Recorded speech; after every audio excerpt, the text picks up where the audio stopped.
Hi guys!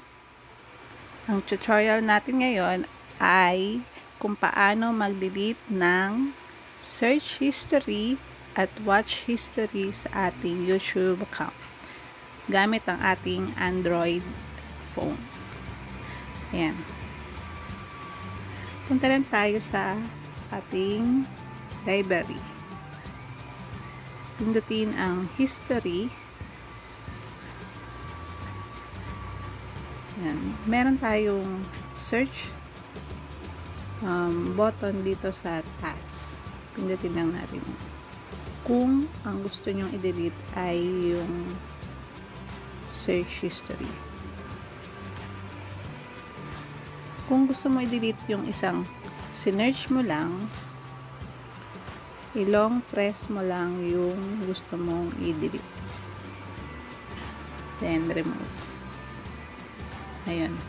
Ayan, nawala na siya. Ayan. Gusto mong i-delete ito pa, long press, then remove.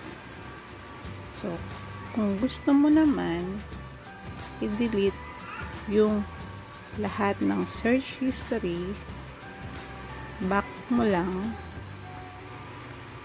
then punta ka dun sa tatlong tuldok dun sa taas, sa upper right, then history controls, then pindutin mo lang ang clear search history and clear search history. Tapos balik tayo.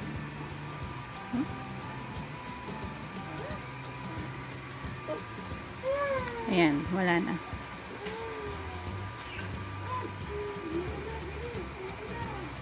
Tapos, kung gusto namang i-delete yung watch history,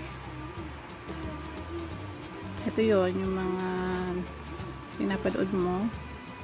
Kung gusto mong i-delete yung isa lang, long press mo lang, pindutin mo lang yung tatlong button dun sa gilid.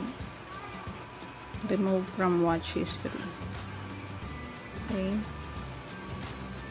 Ayan. Remove from watch history.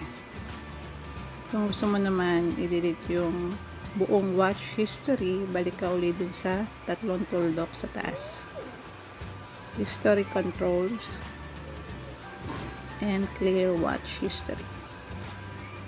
Clear watch history. Pindot. Watch history cleared. So yan. Balik tayo dun. Tchadan! Wala na. Ganun lang kasimple guys. Salamat sa panonood. Please click subscribe at salamat.